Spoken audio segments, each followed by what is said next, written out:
저희 같은 일반 사람들이 떠올리는 사람은 결국 사실 일론 머스크와 스페이스 X긴 그렇죠. 하거든요. 그렇죠.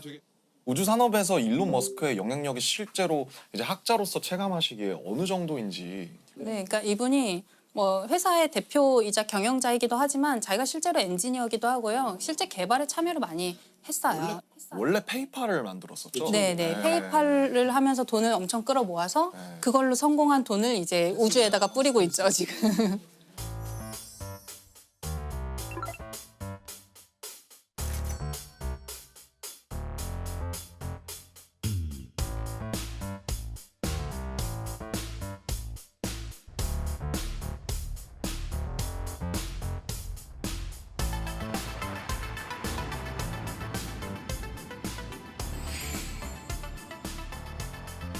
듣기로는 위성을 3,000개를 쏘아 올렸다. 예, 뭐 한 번에 막 수십 개씩 계속 쏴가지고요. 아, 그렇게 많이 돈이 많나? 돈이 많아. 그게 그 스타링크. 네, 그거죠. 그게 스페이스 X가 하고 있는 스타링크인데요. 지구 근처에 인공위성을 엄청나게 많이 띄워서 얘로 네트워크를 망을 만드는 거예요. 지구 어디서나 통신할 수 있게 한다 이런 계획이 되게 많이 있고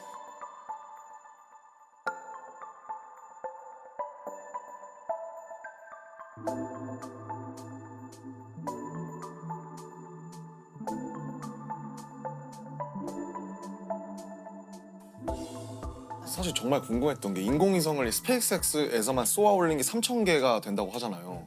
궤도가 커서 그런지 그렇게 여러 국가에서 인공위성을 막 수만 개를 쏘아 올렸을 것 같은데 부딪히거나 그러지 않나요? 부딪히기도 해요. 아, 그런 그래요? 사고가 날 수 있고 그래서 어느 정도 그 밀도를 유지하게끔 그런 규칙이 정해져 있어요. 그래서 우리가 규칙이 있구나. 예, 우주로 쏘아 올리는 모든 물체는 등록을 해야 되는데요. 등록할 때 이제 우리가 어느 궤도로 보낼 것이다, 임무 수명이 어느 정도다, 임무가 끝난 다음에 어떤 식으로 폐기할 것이다 이런 이제 대략의 계획이 있어야 되거든요. 근데 문제가 되는 것은 거기에 참여하지 않고 자력으로 등록하지 않는 물체를 올리기도 해요. 왜냐하면 이게 등록 안 했다고 해서 처단할 수 없거든요. 뭐 거기로 가서 불법도 뭐 이렇게 할 아니고. 수도 없고 그렇죠. 그러니까. 그 갔는지도 모르니까 이제 지구 규모에서는 뭐 새로운 게 올라왔는지 안 올라왔는지를 알기는 어렵잖아요. 그래서 거기에 이제 참여하지 않으면 그런 미확인 비행 물체들이 정말 근데 네. 진짜 최근에 뭐 이렇게 기사 보니까 우크라이나 전에 전쟁에 있어서 그것들의 정보를 제공하거나 이런 위성들을 우리가 이제 파괴하겠다. 그러면 만약에 거기서 쐈다. 그럼 미국이 가만히 있지 않을 테고.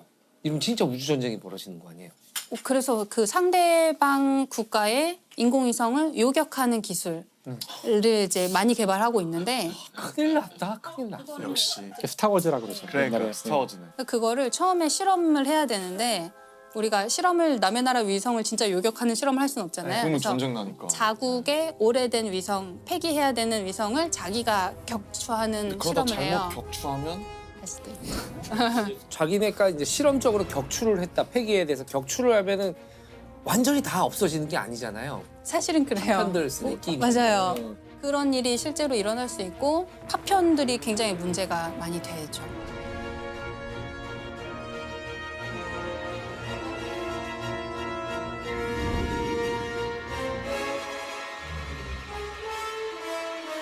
실제로 민가에 떨어져가지고 그러니까 그게 떨어질 수도 있는 거죠. 떨어질 수도 있어요. 대개는 이제 바다로 떨어지게 통제를 하는데요. 애초에 통제가 잘 안 되는 고장난 뭐 이런 경우에는 어디로 떨어질지 통제하기 어렵죠. 자, 그러면은 되게 저는 생소한 말이었는데 일론 머스크가 인류를 뭐 다행성 종족으로 만들겠다라고 네. 선언을 했다는데. 그게 이제 일론 머스크 같은 큰 사람이 얘기를 하면 일파만파 전파가 되니까 그런 건데 그렇죠. 일단 트위터를 인수하셨으니까. 네. 맞아요. 근데 이제 원래 있던 말이긴 한데요. 그러니까 우리가 뭐 멀티 플라네터리 스피시즈 이렇게 다 행성 종족이에요. 여러 행성을 오가는 여러 행성에 걸쳐서 생존하는 그런 종족인 인간이 우리가 그렇게 돼보자 그런 이제 목표를 가지고 있어요. 뭐 화성에 사람을 이주시키겠다. 그래서 장기간 거주하게 만들겠다 이런 얘기를 하고 있고.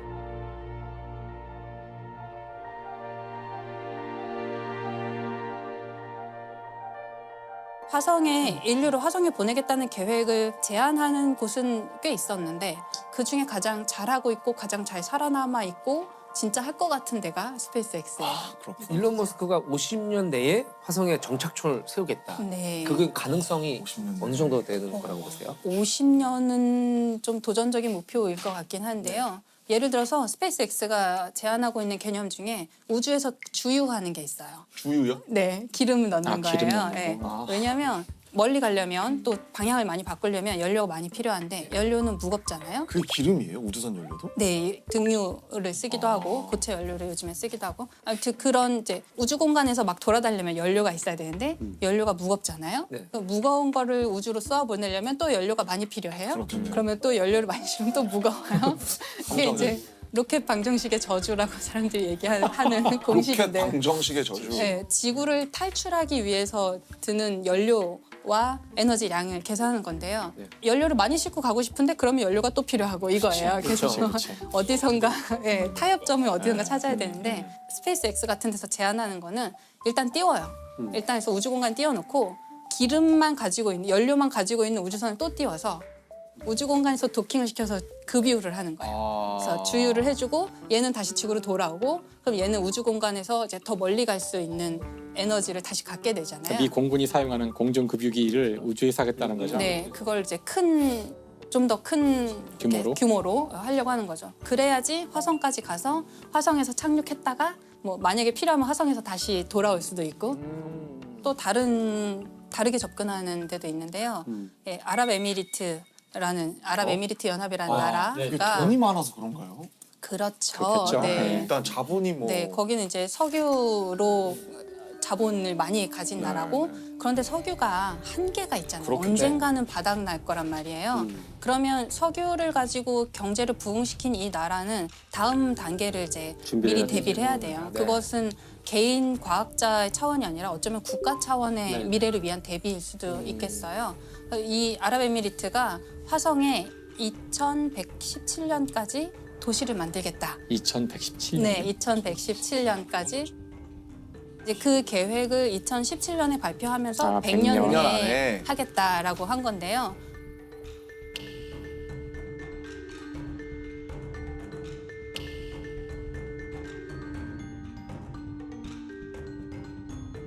국가 차원에서 굉장히 우주 탐사를 갑자기 막 속도를 엄청 빠르게 진행시키고 있어요.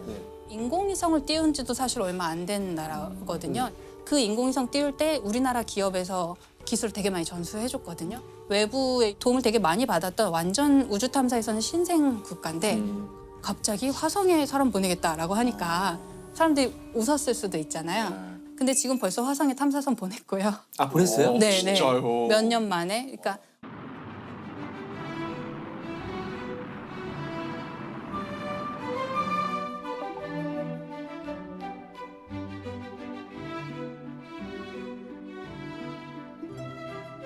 원래는 어떤 한 국가가 열심히 준비를 해서 화성 탐사선 정도 보내려면 한 10몇 년 정도 준비를 해요. 개발 기간.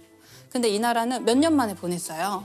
모든 걸 국산화하겠다 이런 전략이 아니고 외부에서 도움을 받을 수 있는 건 다 받겠다. 받아서. 이런 전략을 좀 선택한 것 같아요. 왜냐하면 여기는 우주 탐사를 잘하는 것도 목표지만 화성에 가야 된다는 실제적인 목표가 있기 때문에 첨단 과학부라는 이제 정부 조직이 있는데 거기 장관이 사라 알 아미리라는 장관님이 장관도 하시고 화성에 간 그 아말 프로젝트의 담당자기도 해요. 그래서 자기가 실제로 공학자기도 하고 교육에도 굉장히 관심을 많이 가져서 화성 탐사, 뭐 우주 탐사 이런 걸 하면서 그거에 대한 내용을 교육에 아이들 학교에서 굉장히 많이 가르치게 바꿨다고 하더라고요. 교육 과정을 바꿔서 우주 탐사가 당연한 거야라고 가르치는 교과서를 네. 배우고 자라는 아이들은 우리랑 세대가 완전히 달라지는 그러겠어요. 사고 방식이 달라지는 거죠. 화성 가겠다, 화성 이주하겠다가 국가의 테마가 된 게 재밌더라고요. 현실적으로 가능할까요?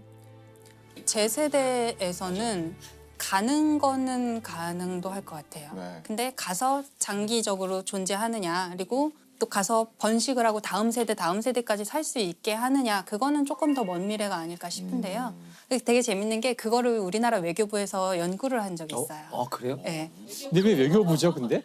그게?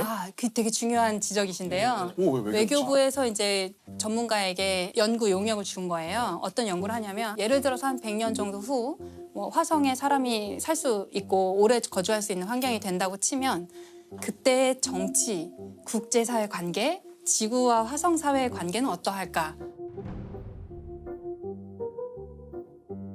화성을 정치적인 어떤 국제 관계로서 보는 거군요. 네, 가면 네. 외교부 직원이 파견 나가야 되는 거죠. 그럴 수도 있죠. 투표권을 줘야 되는지. 그렇죠. 그리고 화성에 오래 생존을 하고 있으면 이 사람들이 자치권을 요구할 수도 있죠. 우리 더 이상 뭐 한국 사람 안 하고 우리 나라 세울 거야 이럴 수도 있고. 그러니까 지금은 우주 공간에 있는 것은 다 평화적으로 사용해야 되고 누가 개인이나 어떤 국가가 소유할 수 없어요.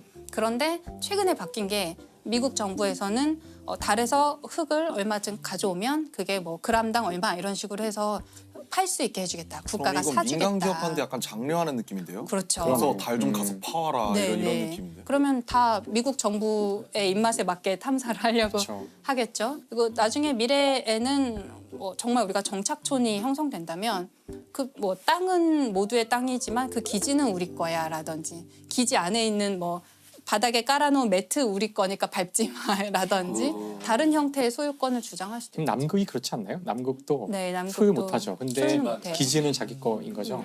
저런 화성도 만약에 여러 정착촌이 여러 나라 정착촌이 있다면 결국에는 우리 여기서 일어나는 일은 지구까지 보고하는데 몇 년 걸리고 우리끼리 해결하는 뭔가를 만들자 하고 분명히 있을 문제는 지구에 자꾸 뭔가 시킬 거거든요. 네. 야 너네 뭐 좀 채취해서 보내. 뭐 좀 안 돼. 정작 화성에 있는 사람들이 그걸 하려면 우주복 입고 나가갖고 너무 힘들고 막 이런데 이거 언제까지 우리가 이거 지금 계속 받아야 되지? 이런 순간이 올 거라고 생각해요. 독립하겠죠. 네, 독립하자. 이거 연락 끊자. 손절.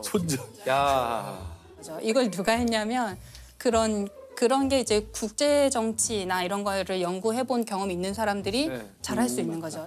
그걸 전공하셔서 석사를 받으시고 SF 소설을 쓰고 있는 배명훈 작가님이 그걸 했어요. 정말 완전 적격자였죠. 이제 SF 소설가라서 이런 화성 환경 잘 아시고 또 국제 정치 너무 잘 아시고 전문가니까 사실 미래를 가장 많이 생각한 사람들이 SF 작가예요. 맞아요. 그래서 사실 미래를 알고 싶으신 분들은 SF를 보면 되거든요. 맞아요. 책을 보면 돼요. 책을 보면 지금 오늘 우리가 한 모든 이야기에 대한 모든 가능성, 여러 가지 가능성들을 이미 다 생각해서 글로 써놨고 심지어는 이야기하지 않은 것도 다 쓰여 있거든요. 맞아요. 네. 아마 그것이 우리가 미래를 시뮬레이트하는 가장 좋은 방법이 뭐 해보는 것보다 SF 소설을 보는 거죠. 근데 김연아 작가님께서는 사실 굉장히 서점을 많이 다니실 것 같은데 어떠셨어요? 과학 좀. 근데 서점은 뭐 오면 늘 좋지 않나요? 그 보면은 저는 서점이 이렇게 거리에 이렇게 이런 특히 작은 서점들이 이렇게 있으면 이렇게 등대처럼 느껴지는 것 같아요. 그냥 왜 배 타고 가다 보면 선원들이 등대를 무조건 반갑잖아요. 안전하다고 느끼잖아요. 등대가 있으면. 근데 서점이 있는 거리는 어쩐지 안전하고 푸근해 보이잖아요. 이런 작은 어떤 서점이 어쨌든 간에 존재한다는 건 축복이잖아요. 그럼요. 누군가가 이걸 운영하기 위해서 이렇게 출자도 해야 되고 또 하여튼 누군가가 희생을 해서 별로 이렇게 큰 돈도 못 버는 서점을 하고 있는 거잖아요. 우리 모두와 그 동네를 위해서. 그렇죠. 그러면 저는 들어가시면 반드시 한 권을 사고 나오셨으면 좋겠어요. 들어갔는데 마음에 드는 책이든 어쨌든 간에 한 권을 사서 나오잖아요. 그러면 그날의 어떤 기분 같은 것들을 10년 후에도 느낄 수 있어요. 굉장히 좋은 기념품이 돼요. 어떻게 보면 특별한 경험을 사는. 작은 책방이 갖는 장점은 그런 거 아닐까요? 저 이제 금방 생각이 든 건데 어떤 사람이 이제 선택이 많았을 때 대형 서점처럼 그러면 네네. 하나를 선택했던 행복감보다도 포기했던 나머지에 대한 미련이 많이 남는데요. 근데 작은 서점을 가면 하나를 선택했으면 다음에 와서 이걸 또 보면 되잖아요. 상실감? 이런 게 적지 않나 작은 서점에 오면. 저는 이 동네에 있는 작은 서점 되게 좋아하는데요. 저 어렸을 때 저는 유치원을 못 다녀가지고 부모님 이제 바쁘시면은 저를 동네 서점에 맡기셨거든요. 책을 찍거나 하지만 않으면 보게 해주셨거든요. 야. 어릴 때 그 서점의 그 서가 아래쪽에 키가 작으니까 서가 아래쪽에 그 기대서 아무 책이나 막 꺼내서 막 보고 그 기억이 있어서 작은 동네 서점에 가면 약간 그런 푸근한 집 같은 느낌이 있고요. 서점이 그래서 아이들하고 가기에 굉장히 좋은 곳이라고 저는 생각을 하는데 그럼요. 네. 근데 이제 저를 돌아보면 사실 서점에 가서 그냥 할 일 없이 어릴 때 몇 시간씩 그냥 막 보내고 했었어요. 네. 물론 책을 그때는 돈이 없으니 사지는 못했지만 그렇죠. 아, 이 책을 사면 좋겠다. 저 책을 막 그냥 꺼내서 보면서 이렇게 안에 내용을 후루룩 본 건데도 마치 내 거가 된 것 같은 그런 기분도 많이 느꼈고 그 과정을 통해서 그 책 내용을 알게 되진 않지만 책을 사랑하게 된 것 같아요. 그러니까 이게 책에 둘러싸여 있다는 것이 야 정말 나는 책이 좋고 정말 이 사방의 책들을 보면서 야 저 책 갖고 싶고 이것이 책과 사랑에 빠지는 가장 좋은 방법이 아닐까? 그래서 아이들이 정말 책을 읽기를 바라는 부모님들은 아이들을 데리고 서점에 가서 야 네가 보고 싶은 책을 한번 골라봐. 이런 경험을 자꾸 시키다 보면 나중엔 아이가 스스로 가서 책을 고르는 날이 올 진짜 것이고 책 안 좋아하고 진짜 책 안 읽는 애들 서점에 데리고 가면 그 5만 가지 책들 중에 네. 마음에 드는 몇 개가 있거든요. 처음에 만화부터 보게 되는데 네, 괜찮아요. 그래도 상관없잖아요. 근데 제가 서점 가면 유심히 봐요. 애들이 있는 공간에 가면 그러면 부모님이 딱 보고 다시 꽂아요. 아 이거 안 돼 하고 이거 말고 다른 거 다른 골라봐. 거. 그거 하지 마라. 네, 그리고 또 애가 또 뭔가를 고르면 또 부모님이 또 보고 왜 이런 저쪽을 여기 보는 말고 게 저쪽 어때? 매대에서 아니면 보자. 그러다가 부모가 못 참고 자기가 그냥 쥐어주고 나오거든요. 근데 저는 옷도 그렇고 책도 그렇고 아이가 실패하는 경험도 해야 된다고 생각해요. 자기가 샀다가 재미없는 책인 경우도 있고 또 했다가 뭐 자기한테 너무 어려운 책이라는 경험도 하고 그런데 어떤 날은 자기가 샀다가 굉장히 기분이 좋은 거예요. 나한테 딱 맞는 책을 내가 살 수 있었다라는 거 애는 가져오는 거죠. 그 느낌은. 그래서